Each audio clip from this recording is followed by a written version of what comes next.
Setelah dari keluarganya kita bawa ke TKP. Malam itu juga. Jadi malam ke TKP? Malam kita ke TKP sekitar jam setengah 12 kita ke TKP. Oh, setengah 12 malam? Iya.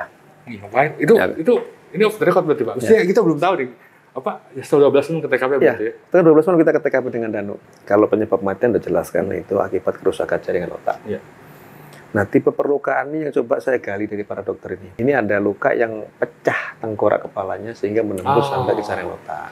Pak Yosef sendiri kan kalau saya lihat merhatiin mukanya Pak Dir, waktu di expose, dia waktu Pak Kabit ngomong dia sempat geleng-geleng, masih belum mengaku kan? Ya.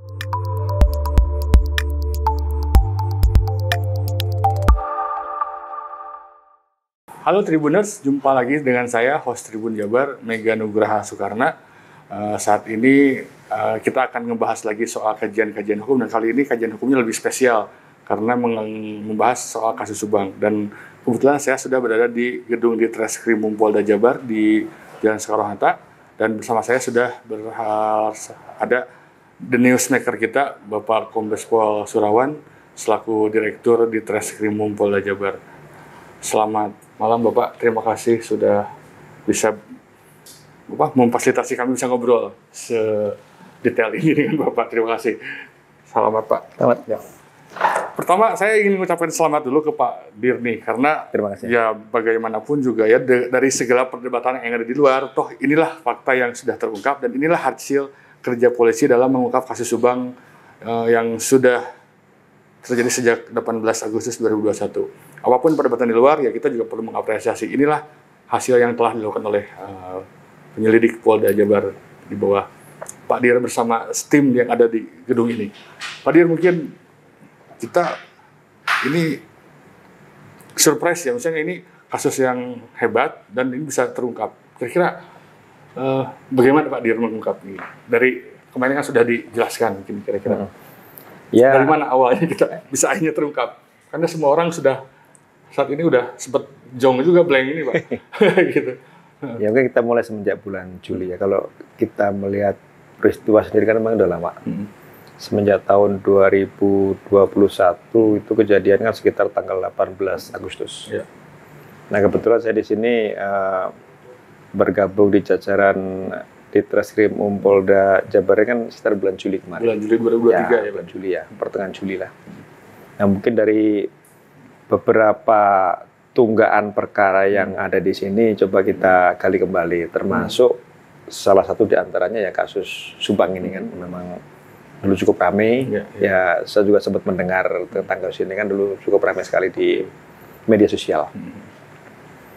Nah dari data-data yang sudah ada yang pernah dilakukan penyidik dalam rangka penyidikan dari awal sampai dengan saya mulai kasus ini kembali, artinya kita mulai lagi mengintensifkan kerja penyidikan, baik itu tim lapangan maupun tim penyidik. Nah kebetulan saya juga membentuk tim baru terkait dengan untuk penyelidikan lapangan, kita bentuk tim ya. Yaitu kita intensifkan penyelidikan, kemudian surveillance juga mencari saksi-saksi tambahan yang itu mungkin bisa kita jadikan bahan dalam rangka penyidikannya. Kemudian penyidik sendiri juga kita optimalkan lagi, kita kerja lagi, artinya tim lapangan mencari informasi, kemudian juga dari tim penyidik juga melakukan pemeriksaan secara intensif, baik itu kepada Yosef, Danu, kemudian Mimin, Arigi, Abi, termasuk Yoris juga kita lakukan pemeriksaan secara intensif di sini. Dan setiap minggu itu kita periksa mereka, kita interogasi lagi mereka. Dari bahan-bahannya kita dapat di lapangan, kita lakukan interogasi lagi, dan itu dari sore sampai pagi biasanya Mas. Sore sampai pagi ya. Ternyata itu yang nggak kita ketahui, berarti. Ya. Ketika nggak ada pemberitaan, bukan berarti polisi berhenti ya Pak? Ya. Masih terus nanti kerja ya Pak? Ya. Pemeriksaan dari pagi sampai pagi, Jadi kalau saya bekerja sendiri lebih senang silent. Kita silent aja, saya bilang itu kepada penyidik, tidak usah kita banyak pemberitaan. Toh nanti banyak janji-janji juga kita kan. Akhirnya kita yang penting bekerja maksimal, silent, baik tim lapangan maupun penyidik, itu setiap minggu kita lakukan interogasi terhadap para orang-orang kita curigai lah. Nah dari beberapa kali pemeriksaan inilah kemudian muncul pengakuan Danu bahwa dia memang melihat peristiwa itu, baru melihat saja. Pak Dir, saya ini pengen nge-clearkan dulu nih, ini banyak spekulasi di luar. Dari 2021 sampai sekarang itu kira-kira belum terungkap, kenapa Pak Dir? Kalau kita kembali mengulas itu kan kita sulit apa hambatannya. Kan saya tidak mengevaluasi kenapa tidak terungkap. Tapi dari bahan-bahan barang bukti yang kita dapat ini, coba kita gali kembali. Kan? Katanya ada alat TKP rusak salah satunya mungkin. Ya, mungkin salah satu itu ya. Jadi memang pada saat ditemukan TKP ini pertama dulu, kita tahu bahwa jenazah para korban ini kan kondisinya basah. Iya. Kemudian juga di TKP sudah disiram dengan air kan gitu. Kemudian juga dugaan kita karena ada ember berisi air di belakang kendaraan, diduga juga kendaraan itu sempat dibersihkan dengan menggunakan air. Itu mungkin salah satu kesulitannya di situ. Jadi sehingga untuk mendeteksi atau kita menemukan terutama jejak-jejak pelaku baik itu sidik jari maupun DNA ini kan agak kesulitan. Ya. TKP rusak gitu. Ya. Anggaplah seperti itu ya. Ya. Oke. Nah ini Pak Dir, sebelum pengakuan Danu kan ini terungkap berkat pengakuan Danu kan, ya. Gitu. Nah itu apakah bagi penyidik sendiri itu hal yang surprise atau memang sudah tahu sebelumnya? Sebetulnya kecurigaan kita ada. Nah dari awal seperti yang dulu rekan-rekan mungkin tahu pada saat didatangkan pernah mungkin ya didatangkan anjing pelacak untuk mendeteksi para pelaku dan itu sempat mengarah ke Danu. Dan dulu juga Danu sempat menuliskan bukan dalam BAP tapi menuliskan dalam kronologis yang dia tulis tangan bahwa dia melihat peristiwa itu. Nah, artinya kita sudah ada petunjuk-petunjuk di sana lah. Tinggal kita bagaimana kita artinya menggali supaya Danu lebih kooperatif lagi, lebih terbuka lagi. Oke, ini pertama kan begini, TKP sebetulnya tadi rusak. Terus kemudian seingat setahu saya kalau TKP rusak pasti suka buyar kan kalau bagi polisi, maksudnya susah untuk mengungkap. Ya. Nah ternyata setelah TKP rusak, ternyata bisa menemukan nih Pak Dir, bisa menemukan petunjuk-petunjuk lain untuk terungkap pelaku itu berdasarkan pada apa mungkin Pak Dir? Ini sekilas saja mungkin kan teknik penyidikan mungkin ini. Sebetulnya gitu. Kan semua ada tinggal point of view yang akhirnya polisi yakin, oh ini ada hasil. Apa mungkin? Keyakinan ada. Dan mungkin semua juga yakin bahwa ini pelakunya itu pasti orang-orang dekat kan gitu. Oh iya. Nah dari asumsi atau pemikiran seperti inilah kita berani kemudian kita lebih intensif lagi coba. Kan kalau kita menangani perkara kan tinggal ketekunan kita. Iya ketekunan. Kemauan dan ketekunan. Masalah terungkap yaitu kan berkat kerja keras kita semua lah. Katanya ada bercak darah mungkin dari itu juga mungkin Pak Dir? Ya dari awal kan sudah ditemukan itu pada saat Joseph melakukan pelaporan. Jadi setelah dia melihat kondisi rumah seperti itu, kemudian dia melaporkan ke Polsek. Lapor ke Polsek bahwa laporan awalnya kan penculikan itu. Oh oke. Penculikan. Nah dari situ kan ditemukanlah di dalam pada saat Joseph itu melakukan laporan di Polsek oleh anggota Polsek ini. Ada bercak darah di baju masih dipakai, masih dipakai. Sehingga dari baju itulah kemudian disita, kemudian dari bercak darahnya dilakukan uji DNA dan itu memang identik dengan DNA-nya para korban. Akhirnya sedikit-sedikit bisa terungkap gitu. Ya, jadi kan kita mendapatkan bukti yang ada benang merah di situlah ya. Artinya bahwa apa kegiatannya atau apa tujuannya sehingga ada bercak darah di situ. Kan itu patut sebenarnya dicurigai kan gitu. Pada ketika Danu mengakui perbuatannya itu, paling tidak mengungkap lah gitu. Itu apa nih Pak Dir yang langsung dilakukan? Pada saat Danu itu mau memberikan keterangan terkait dengan peristiwa ini, ya tentu kita lebih semangat lagi gitu. Ya. Energi baru. Nah, tentu kita ini energi baru, pemicu buat kita juga lebih semangat. Apalagi pada saat kesini kan sudah kita menerima dengan kuasa hukumnya juga ikut mendampingi. Artinya kan kita interogasi. Nah, tidak serta-merta kita langsung percaya dengan keterangan Danu. Sempat kita lakukan pemeriksaan di sini. Kemudian kita juga membawa beberapa waktu setelah kita lakukan pemeriksaan di sini, kita bawa Danu keluarganya juga. Kita pertemukan dengan keluarganya. Keluarga Danu. Ya, sambil coba nanti pihak keluarga didukung Danu, artinya kan gitu. Kita bawa bertemu lah artinya supaya mendapatkan support secara psikologi, secara moral. Nah kita biarkan Danu bicara dengan keluarga juga. Supaya lebih terbuka lagi. Kita bawa dia ke Subang. Temu kita dengan keluarganya. Setelah dari keluarganya kita bawa ke TKP. Malam itu juga. Jadi malam ke TKP? Malam kita ke TKP sekitar jam 11:30 kita ke TKP. Oh, setengah 12 malam? Ya. Ngapain? Itu ini off the record berarti Pak. Maksudnya kita belum tahu nih. Apa? Ya setelah 12 menit ke TKP berarti ya? Setelah 12 menit kita ke TKP dengan Danu. Nggak banyak tim kayak kemarin kan? Nggak banyak tim kecil aja. Nggak, tim kecil saja. Jadi di sana kan memang masih utuh, seperti bercak darah. Reaksi Danu gimana Pak dulu waktu masuk? Itu kan bagi orang yang keluar mungkin punya pengalaman psikologis sendiri ya? Nah, itulah kita bangkitkan lagi psikologisnya. Jadi kejadian awalnya ini kan malam memang. Malam, sehingga Danu kita bawa ke TKP coba dengan kondisi malam. Kita sesuaikan dengan waktu kejadian. Seperti apa dia ininya kan, reaksinya kan pasti akan berbeda lah ketika kita membawa dia siang hari dengan malam hari. Jadi kira-kira kejadian ya mungkin antara jam 12-an, hasil otopsi kan meninggalnya sekitar antara mungkin jam 11 sampai jam 4 pagi. Dan kita masuk tuh bareng? Masuk bareng ke dalam. Itu bereaksi berarti? Ya, jadi kan itu memang di kamar Amel juga kan masih bercak darah di kasur masih utuh. Kemudian bercak darah di dinding masih utuh sampai sekarang. Itu Danu reaksinya nangis atau emang? Dia sempat bengong. Kemudian dia ada reaksi yang berbeda lah ya? Iya, ada reaksi berbeda dari raut mukanya lah gitu. Ya, berarti barang masuk gitu strateginya. Ya, jadi setelah keluarganya kita bawa ke TKP, kita coba seperti apa peristiwanya coba diceritakan kan gitu kan. Dan mungkin setelah pengakuan Danu mungkin dicocokkan dengan alat bukti yang lain mungkin Pak Dir ya. Nah, itu kemudian. Malam itu dulu. Nah, malam itu juga kita ketemu barang bukti yang digunakan Danu kebetulan di situ kan setelah dia menjelaskan dengan sedikit dia praktek lah kata di situ seperti apa peristiwanya. Terakhir kita tanya Danu, coba Danu waktu kamu membersihkan darah itu menggunakan apa? Saya tanya. Ember biru Pak kan begitu kan. Nah, ember biru yang kebetulan ada di samping saya itu malam di dapur itu kan. Ada betul di situ. Ada masih. Malam itu masih. Ya saya tunjukkan apakah yang ini. Benar berarti kan 2 tahun barang bukti masih di situ. Di situ makanya Pak. Masih di situ. Masih di situ. Masih. Oke Pak. 2 tahun itu. Iya.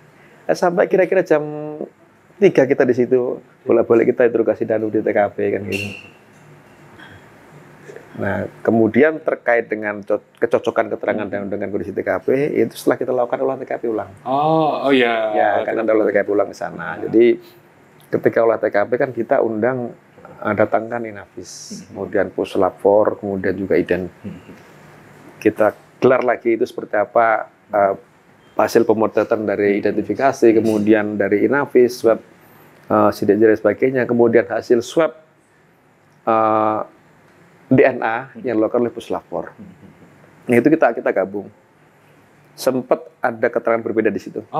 Ya, keterangan berbeda dari Puslapor sempat melaporkan bahwa ini keterangan berbeda gitu. Berbeda antara?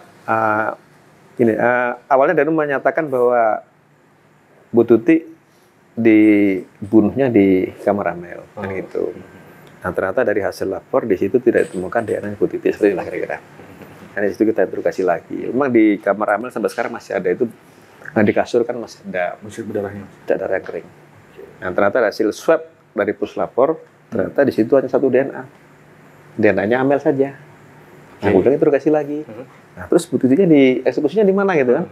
Nah, ternyata sudah berkembang pengakuannya di ruang tengah, ruang TV, ruang nontonan di situ ya. Mungkin sempat bawa dulu ke kamar mungkin gitu. Apanya?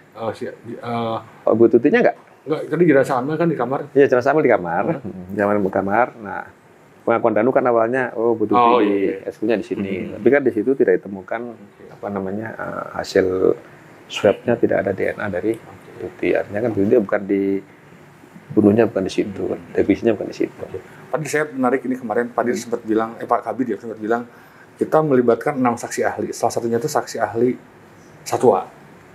Iya. Nah, saksi satwa. Itu saya ngelihat saksi ahlinya juga, banyak banget 6 sampai saksi ahli. Emang ada apa sih Pak? Ahli memang banyak kita butuhkan, terutama ahli terkait dengan saintifik. Saintifik. Bisa antaranya kan dulu pernah dihadirkan anjing pelacak. Nah, itu kan dari satwa. Nah, beberapa hari setelah kejadian itu kan sempat didatangkan anjing pelacak di sana. Nah, setelah dilakukan pengendusan anjing itu, kan dia menggonggongnya ke danau. Nah, itu kan.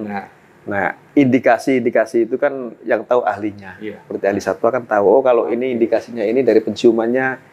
Ini katakan bahwa ini identitas seperti itu. Itu kan ahlinya yang mengerti kan gitu. Dan confirm ternyata. Berkaitan lah. Berkaitan. Hanya kan itu yang nggak bisa jadi barang bukti yang mutlak juga. Itu kan petunjuk. Ya. Pak Dir, itu menarik juga. Setelah Pak Dir masuk, ketika olah TKP itu halaman sekitar langsung di obrak-abrik, misalnya dibersihkan. Kan asalnya kan terlalu gelap, rumputan itu langsung dibersihkan. Ya memang ada tujuan kita waktu itu untuk mencari barang bukti yang masih belum temu. Mungkin ada golok sama stikolop yang memang belum ketemu kan. Nah, kita juga bersihkan dulu TKP dari depan ke belakang, kemudian kita datangkan main detektor. Main ya, untuk mendeteksi logam dalam tanah kan itu, seperti ranjau itu kan. Nah, kita datangkan situ untuk melakukan deteksi di belakang rumah itu dari halaman depan sampai dengan belakang kita sisir ulang. Anggota juga nyisir ulang gitu kan. Kirain untuk ini Pak Dir, untuk membersihkan anasir-anasir yang non teknis. Bukan. Supaya jadi terang lah gitu. Enggak, itu memang kita murni untuk karena main detektor itu bisa bekerja ketika memang permukaan tanahnya bersih. Itu lebih efektif bekerjanya. Lebih maksimal. Bukan hal yang lain-lain. Ya, nggak ada itu. Ya kita kan komunikasi dengan ahlinya. Kita itu kan kebetulan yang punya Brimob. Ada 2 main detektor yang kita datangkan. Kita konsultasi dulu seperti apa. Kita bawa ke TKP sebelum kita lakukan penyisiran. Artinya memang tidak dapat apa-apa, tapi kita sudah berupaya maksimal itu terkait dengan barang bukti yang masih belum ditemukan. Pak Dir, terus lagi ini, kita tahu bahwa Pak Yosef, coba Mimin, Ari, Abi itu kan bukan orang-orang yang punya sekilas ya, detail membuat sesuatu. Kayak kan dari awal tuh kami mengetahui bahwa ini TKP sidik jari pun nggak ada di rumah, di mobil juga. Dan ternyata akhirnya kan kita ketahuan bahwa tersangkanya adalah 5 orang tersebut gitu. Tapi ternyata mampu membersihkan sedetail sesempurna itulah. Padahal kan kita tahu Pak Yosef kan maksudnya dipikirkan orang hal yang gitu tuh untuk pelaku kejahatan yang profesional gitu Pak. Tapi kan ternyata bukan Pak Yosef. Emang sesempurna itukah Pak Yosef manipulasi semuanya? Ya mungkin pernah belajar atau tahu atau mungkin lihat film kan, kita juga kan belum dapat pengakuan secara kooperatif dari Yosef. Nah itu yang kemudian menjadi ini agak ada sisi yang belum terungkap. Tapi kan namanya tidak ada kejahatan sempurna. Makanya tidak ada yang sempurna. Ya kan? Akhirnya kan 2 tahun juga akhirnya terungkap juga ya Pak. Tinggal waktu kan. Itu masih belum terungkap ya Pak. Sampai bagaimana Pak Yosef merencanakan menghapus? Ya itu belum terungkap oleh kita ya. Tapi kalau membersihkan memang ada pengakuan dari Danu itu kan keterangannya menyatakan memang sempat disuruh bersihkan tapi dari dalam rumah. Di dalam rumah. Darah disiramnya. Tapi kalau darah gitu kan masih mungkin bisa diuji DNA oleh puslapor ini. Pak, ini tadi ada soal DNA Mr. X itu apa lagi Pak? Katanya kan ada DNA someone Mr. X. Terkait DNA memang ada darah yang saat ini belum ada miliknya kalau Mr. X. Itu ada di 2 tempat ya, di dapur dengan di mobil Alphard. Memang hasil swab di situ ada darah yang itu tidak identik dengan darah para pelaku maupun korban. Nah kita belum bisa memecahkan itu nih. Masih masih kita makanya setiap yang kita periksa di sini coba kita uji DNA. Dan belum ada ya Pak? Sementara belum ada yang identik. Dari awal kita sempat mencuat juga ada bantuan petugas Banpol, ada perwira juga. Apakah sejauh emang hasil penyidik Pak Dir itu sampai sejauh mana sih si orang-orang ini di TKP? Ya apapun yang pernah terjadi di sana kita tindak lanjuti ya. Seperti gini, sehari setelah kejadian ada anggota yang mengatakan Balpol untuk membersihkan TKP dengan Danu. Nah kan kita dalami juga. Ini maksudnya apa? Apakah emang disuruh menghilangkan barang bukti atau memang ada upaya lain kan gitu? Nah, kita sudah dalam itu, kita juga sempat kita geledah beberapa tempat baik anggota maupun Banpol itu kan memang belum ada barang-barang yang memang ada hubungan dengan TKP. Nah sejauh ini kan pemeriksaan sendiri terkait dengan anggota-anggota yang memerintahkan untuk masuk TKP itu memang ada kesalahan prosedur. Ya itu saja sih. Tapi ya tidak ada salah kita dalamin kan. Tapi nggak ada mensreanya mungkin lah Pak. Nggak ada mensreanya emang mungkin atau mereka tidak ngerti dan sebagainya. Sehingga merintahkan orang untuk menguras kamar mandi, mungkin mengambil kucing dan sebagainya itu kan. Terus motif lagi Pak Dir ini, akhirnya kan terungkap motifnya uang kan, ekonomi. Itu sempat juga ngelebar ke kasus soal dugaan korupsi dana bosnya. Apakah berkorelasi, Pak? Ya, itu ada korelasinya, Bang. Jadi sekolah itu kan di bawah yayasan itu ada SMK dan SMP. Nah, terakhir kan memang operasional sekolah itu didanai oleh dana bos maupun BPMU, tapi kan siswanya fiktif. Fiktif. Makanya kita sudah memeriksa beberapa mantan pejabat kepala sekolah maupun bendahara, karena mereka lah yang punya otoritas untuk pengelolaan dana bos maupun BPMU. Dari fiktifnya ya sudah kita dalami juga sih. Ya. Dan kalau kita melihat rekonstruksi kemarin kan, perencanaan yang bisa kita ungkapkan Yosep dengan Danu pada saat di Pecel Lele itu, ya selama ini memang setelah bendahara ini dipegang oleh Amel, ya mungkin keuangan untuk ke Yosep agak seret lah begitu. Kalau minta ya mungkin dikasih tidak sesuai dengan harapan, hingga lama-lama mungkin jengkel barangkali. Oh iya, tadi saya melewat Pak Dir. Ini soal alat bukti yang digunakan oleh Yosef untuk menganiaya korban itu sempat jadi perdebatan soal golok dan ini kan saya sempat mewawancarai Pak Rohman kan itu peristiwanya 2 tahun yang lalu. Kalau golok dibuang kan ke tanah kemungkinannya bisa hilang, ataupun kalau ketemu berubah alat buktinya, kalau pergi ke sungai ya bagaimanapun ya faktor alam. Nah itu bagaimana nanti penyidik untuk itu, Pak Dir? Kalau barang bukti terkait dengan alat yang digunakan itu kita masukkan dalam daftar pencarian barang. Nah, terhadap alat ini kan memang kita sudah ada kecurigaan dari awal. Satu, saya sempat komunikasi atau konsultasi dengan 2 dokter yang melakukan otopsi. Dokter Fahmi dengan yang dari mana? Dokter Asti ya. Saya undang ke sini untuk saya konsultasi. Nah, tipe perlukaan yang kita lihat. Kalau penyebab kematian sudah jelaskan itu akibat kerusakan jaringan otak. Nah, tipe perlukaan ini yang coba saya gali dari para dokter ini. Seperti apa kira-kira luka yang timbul, yang diderita oleh korban kan gitu. Ini ada luka yang pecah tengkorak kepalanya sehingga menembus sampai ke jaringan otak. Ada juga luka yang seperti mungkin karena benda tajam tapi yang tumpul, sehingga tidak terlalu dalam. Nah, berarti kan ada 2 itu luka. Luka itu akibat dari golok kan gitu. Nah, kita kan di situ kan dari keterangan dokternya kita buat asumsi-asumsi seperti apa sih. Saya tanya dokter, kira-kira perlukaannya seperti apa? Apakah ini sekali pukulan sampai tembus atau berkali-kali kan itu. Kan kelihatan dokter kan lebih pengalaman kan. Baik di dahi maupun di samping ini kan banyak, di gigi juga ada itu. Nah, rata-rata menurut keterangan dokter bahwa itu memang 1 kali pukul. Dan 1 kali pukul itu bukan berarti oleh golok, berarti mungkin Pak Dir ya. Bukan berarti oleh golok semata mungkin. Ya. Golok. Kalau golok itu kan benda tajam kategorinya. Tapi benda tajam yang memang itu tidak tajam itu. Kan jenis benda tajam, tapi karena itu golok di keterangan Danu sih memang golok digunakan untuk motong kelapa biasanya. Sehingga tidak terlalu dalam lukanya. Tapi kalau yang sebelah kanan Amel terutama ya, di atas telinga ini kan itu cukup parah. Dan itu stick golok. Nah, dugaan kita memang waktu itu berasumsi sebelum itu lengkapnya. Kita membuat asumsi, hipotesa segala macam. Alat yang digunakan. Kira-kira apakah linggis atau apa gitu kan. Dengan peluka seperti itu ya mungkin kita sudah konsul dokter. Dokter nanya lagi, alat di situ kira-kira ada benda apa kan gitu. Yang resti golok. Nah, mungkin itulah gitu alatnya. Dan nyambung kan gitu. Artinya menembusnya juga ada batas. Beda dengan linggis ketika. Nah, kemudian kedua saya tanya apakah ada kandungan metal yang tertinggal di tulang korban kan, ternyata tidak ada. Bersih.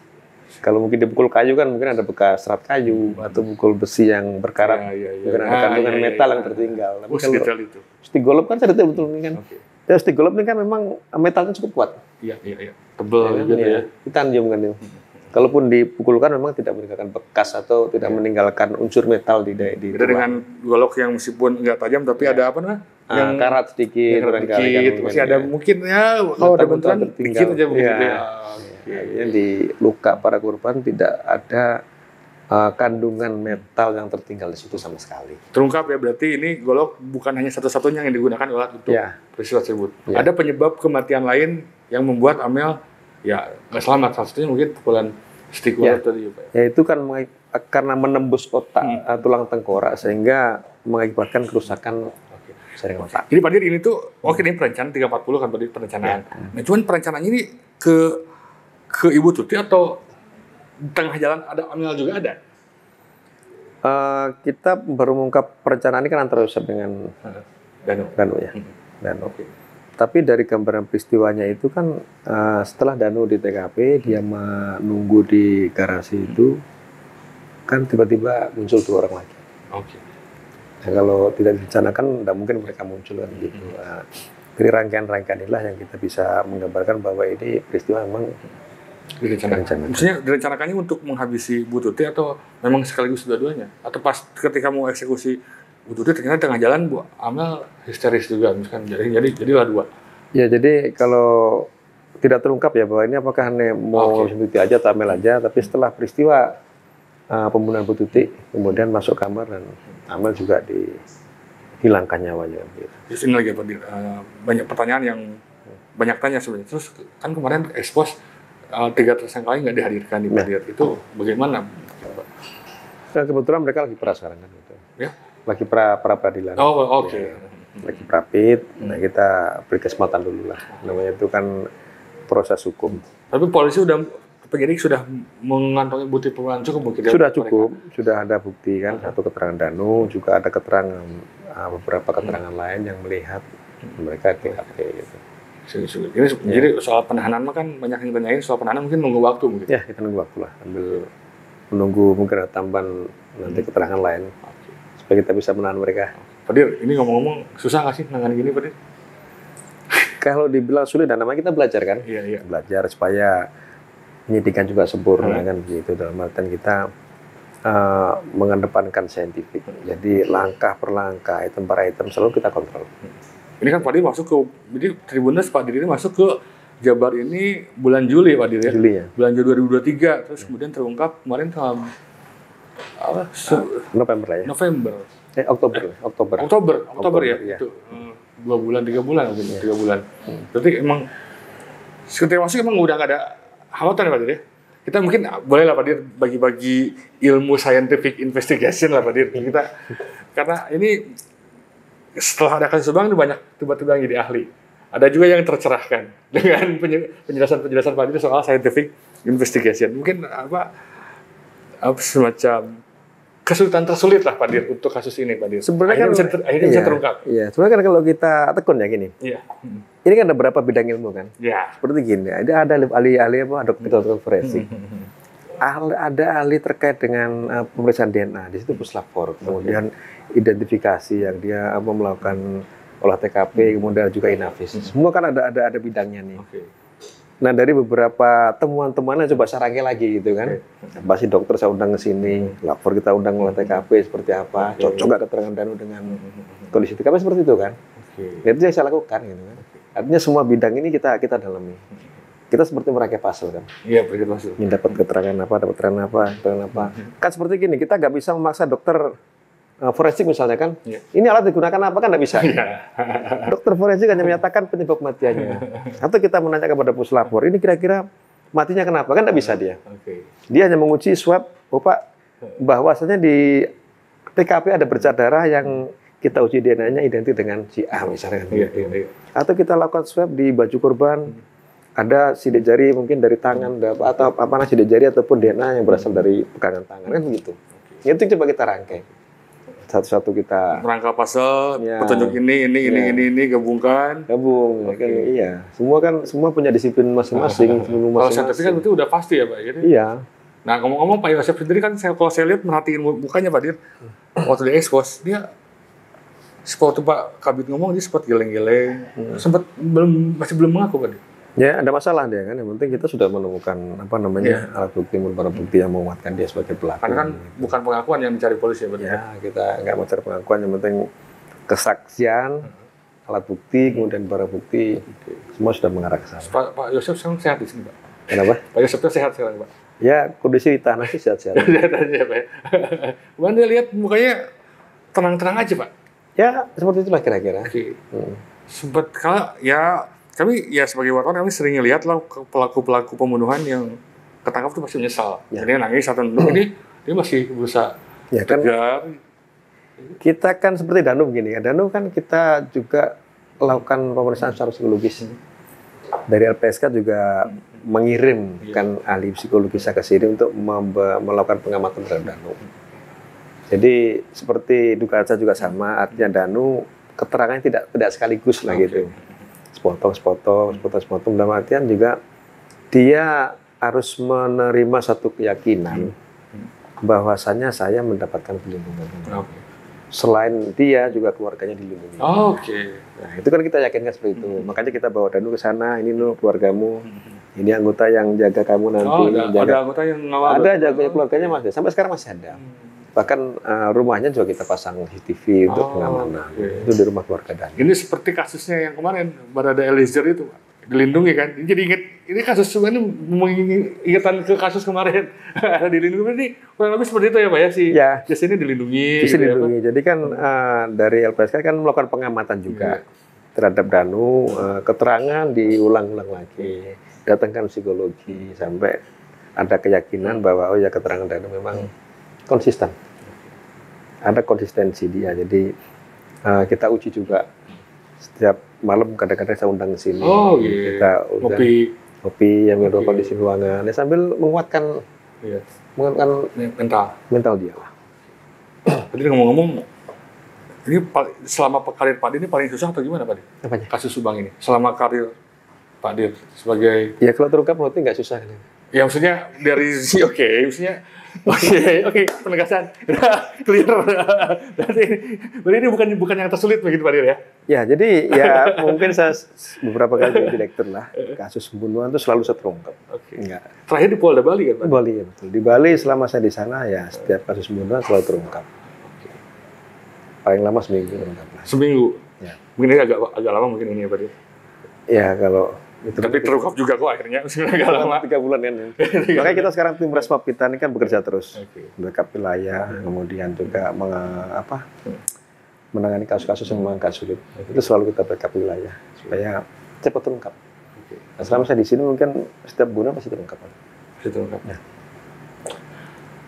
Oke Tribuners, ini itulah obrolan berharga kami dengan Pak Dir. Kita juga dapat ilmu, dapat keterangan-keterangan off the record juga, mungkin ada off the record juga pasti ini. Kayaknya belum ada yang terungkap juga kayaknya. Ada juga tadi off the record tapi nanti jadi diungkapnya lain kali. Gitu Pak Dir. Oke, ikut Tribuners, itu saja yang bisa kami bahas kali ini. Terima kasih Pak Dir. Selamat juga untuk capaiannya. Setidaknya banyak masyarakat Jawa Barat yang sehingga tercerahkan dengan kasus ini. Jadi tidak ada lagi spekulasi-spekulasi lain. Ataupun kalaupun nanti ada perdebatan ya ikuti saja di persidangan. Karena nanti akan diungkap semuanya di persidangan. Kalau tugas Pak Dir ya, dari polisi ya mengungkap semuanya, penyelidikan, alat bukti, tersangka ke pengadilan itu Pak Dir ya. Nanti ke pengadilan yang membuktikan mungkin akhirnya gitu. Mungkin bisa dibuka lebih banyak sana. Lebih banyak sekali. Jadi kalau di pengadilan lebih banyak dibanding di polisi Pak Dir ya. Kita berharap di sana nanti muncul fakta-fakta baru juga. Nah, itu yang kita tunggu. Yang ditunggu apa Pak Dir? Nanti kita berharap di sana akan muncul fakta-fakta baru. Mungkin Pak Dir tahu fakta baru yang akan muncul apa? Ya, nanti kita tunggu aja Pak. Oke, Tribuners, itu aja yang bisa kami bahas. Terima kasih Pak Dir. Sama-sama. Closing statement Pak Dir. Closing statement kira-kira dengan ramainya gaduh kasus Subang, Pak Dir ingin menyampaikan apa untuk kepada masyarakat terkait? Ya, tentu kita selalu ingin memenuhi apa yang jadi harapan masyarakat. Ya, Polri selalu bekerja maksimal lah. Terutama kita di penyidik ini kan tugas kita adalah mengungkap setiap peristiwa pidana terjadi kan, supaya masyarakat juga merasa lebih aman, lebih nyaman. Tentunya juga kita butuh dorongan dari masyarakat lah, dukungan terutama ya. Oke, sekian Tribuners, sampai jumpa lagi di kajian-kajian diskusi hukum yang lain. Terima kasih, selamat malam, sampai jumpa kembali. Download Tribun X sekarang, menghadirkan lokal menjadi Indonesia.